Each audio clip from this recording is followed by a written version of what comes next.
தான் யார் யார் என்னென்ன மினிஸ்டர் ஆகணுன்ற அளவுக்கு முடிவு பண்ணாங்க. 2021 தேர்தலுக்கு முன்னாடி எல்லா பத்திரிகையாளர்களும் இன்க்ளூடிங் எல்லாருமே வந்து என்ன சொல்லிட்டு இருந்தோம் அப்படின்னா, இப்ப இதே குற்றச்சாட்டு தான் முன்னாடி இருக்க அரசாங்கத்து மேல எதிர்க்கட்சியோட சேர்ந்து வச்சிட்டு இருந்தோம். இதே திமுகவோட சேர்ந்து நம்ம வச்சிட்டு இருந்தோம்.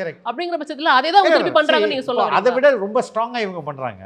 டெலிவிஷனை பொறுத்தவரையும் உங்களுக்கு லாஸ்ட் மைல் கனெக்டிவிட்டி இருக்குல்ல, அது உங்கள் வீட்டுக்கு நீங்கள் 1,00,000 ரூபாய் கொடுத்து டிவி வாங்கினாலும் ஒரு ஒயரை கொண்டு வந்து சொருவினா தானே உங்களுக்கு வரும்.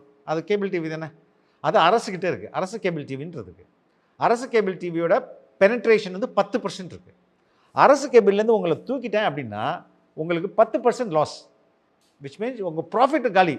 அப்போ நீங்கள் அரசை எதிர்த்து பேசினா பட்டுன்னு பிடிங்கிடுவாங்க. அதனால் நீங்கள் அரசு கூட ஒத்து ஆகணும். இது ஒன்று. நியூஸ் பேப்பருக்கு எல்லாம் நட்டத்தில் ஓடுது. அரசு விளம்பரங்கள் தான் அவங்கள லாபகத்தில் ஓட்டுது. அப்போ நீங்கள் அரசுக்கு எதிராக வேலை பண்ணிங்கன்னா அரசு விளம்பரம் நிறுத்துகிறோம், உங்களை வந்து உங்கள் இது நட்டமாயிடும். இப்போ இதையும் பயன்படுத்திக்கிட்டு மார்ச் 13ஆம் தேதி நம்ம தமிழ்நாடு சிஎம் ப்ரெஸ் கிளப்புடைய முக்கிய மெம்பர்ஸ் எல்லாம் மீட் பண்ணுறாரு. அவங்க ஏதோ கோரிக்கை வச்சு இப்போ மீட் பண்ணுறாங்க. அதுக்கு அடுத்த நாள்லேருந்து இந்த என்டிஏ கூட்டணி புஷ்ஷுன்னு பூம் ஆகுது. அப்போ என்ன, சாமி சொல்லிட்டீங்களே நான் செஞ்சிடறேன்